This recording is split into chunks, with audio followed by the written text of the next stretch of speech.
Ernst & Young are proud to be associated with the World Economic Forum's annual meeting of the new champions in Tianjin. Ernst & Young, quality in everything we do.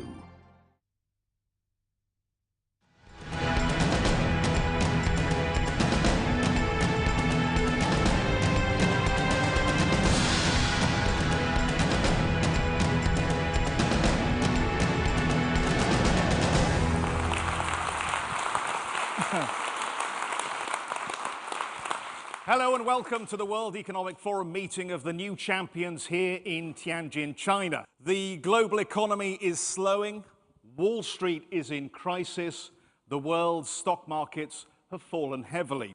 In the midst of the storm, what should our business leaders, whether emerging or established, be guided by?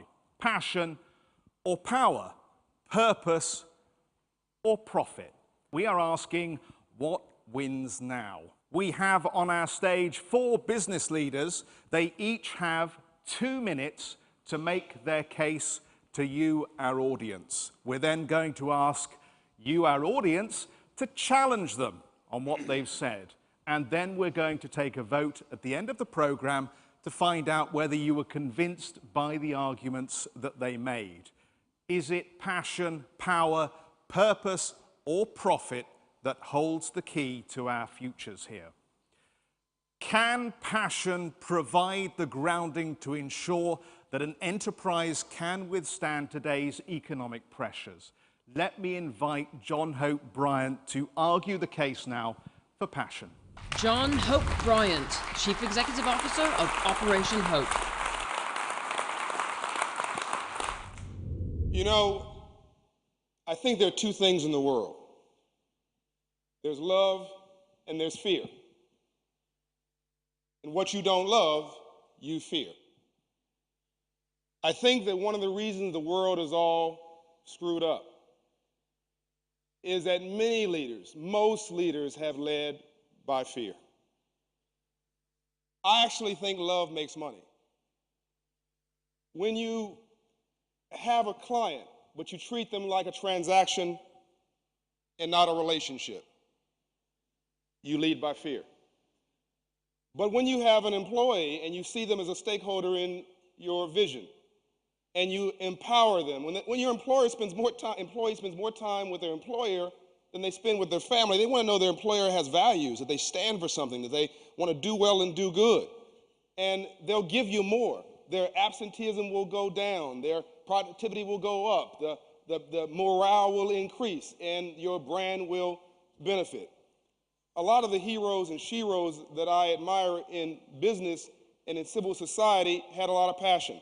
You know, Bill Gates worked for a company that was in the hardware business, but he thought the vision was software.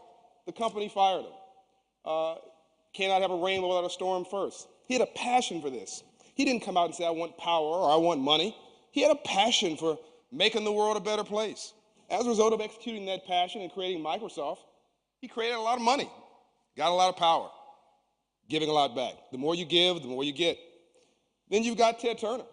He had a vision for a network, and that vision turned into a global news agency that made a lot of money and created a lot of power. But his original motivation was not money or power. Steve Jobs. All of us are running around with iPods and iPhones, and those who can figure out how an iPhone works, when you get that, let me know. But he's created a whole new way of thinking and way of living because he's passionate about his product. I think that you can do well and do good. The Bible says, even the Bible says, be hot or be cold, but if you're lukewarm, I'll spat you out. Translation, even God doesn't like mediocrity.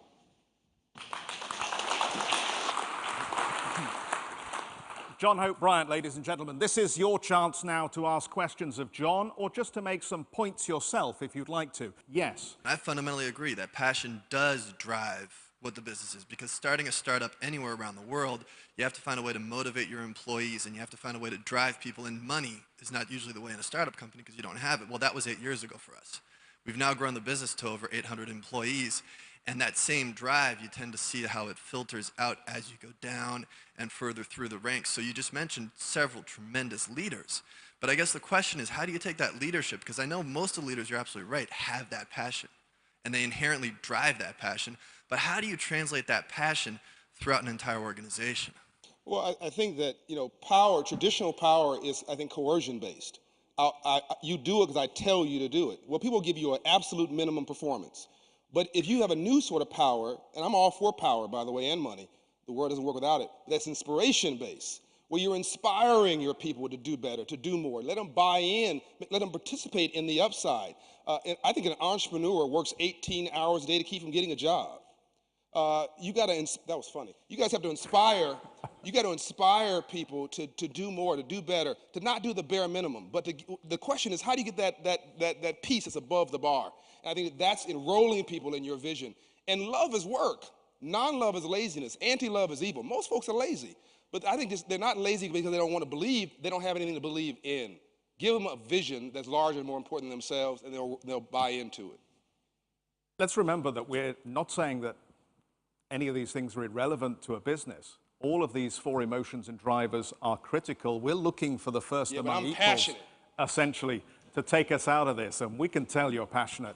Selena Lowe, let's bring you in, because I know you've got a very interesting Hollywood analogy about passion that maybe we can bring to the table. From an entrepreneur's angle, I agree with you that passion is absolutely one thing that cannot be missing in the formula. But can passion alone drive a business? You raised Ted Turner as an example. If Ted Turner's not profitable, or he did not run a very successful business, would he just be known as Jane Fonda's ex-husband? Ooh. I'll make sure I don't pass that on to Ted. I think that every good marriage is made of constructive friction. All right? So you need a red and a blue. You need somebody who says lead, follow, get the heck out of the way, and you need somebody who's more quiet strength and a nurturer. It's not one or the other, it's both. I remember I met this young lady, and she was beautiful, whatever, but she was me with a skirt on. Nothing bores me more than me with a skirt on.